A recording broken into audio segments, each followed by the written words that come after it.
Once upon a time, there lived a poor woman and her husband. They both lived together in a cottage made up of red clay in a very typical village. They lived together for many years without children or even a child because they decided not to give birth because of their condition. They thought it that when they give birth, they cannot look after their children. But one day, they got into a conversation and the woman lamented and said, "Oh my dear husband, we have lived here together for a very long time and without anyone with us, and we have tried to comfort ourselves. But it's not enough for me. So at least we must get somebody else with us to help us and entertain us." The husband also lamented and said, "Oh my darling, you are right.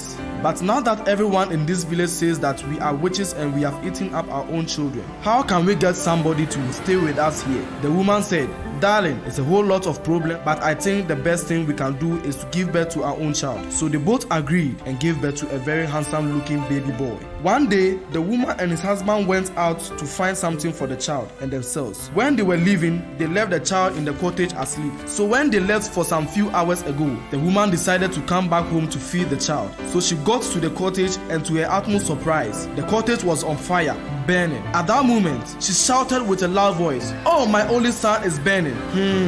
She could not stand the pain and she entered into the burning cottage and went right to her son. She covered him with some rags and carried him in a bosom and ran out of the cottage with her face burnt, but nothing happened to her son. So because of the burns on her body, she eventually looked ugly as the wound died off.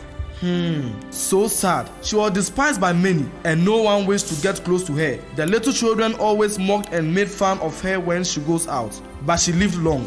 Her son grew and became a very great and an important person in the whole earth. But nobody knew his mother. So one day, on a very big occasion where he was to introduce his mother to the people who expected that his mother would be a very great, beautiful and very rich woman. But it wasn't so. So because of the failing of this gentleman, he took another woman to represent his mother on that big occasion. His mother felt very sorry for herself and rejected to even save him. But one day, she called his son and told him all that happened, how she saved his life from the flaming fire and how she suffered after the incident. When this gentleman heard these words from his mother, he knelt down, lied on the ground, cried and begged his mother to forgive him because he had sinned against heaven and her. But it was too late to forgive him because the occasion and the presentation was once and for all.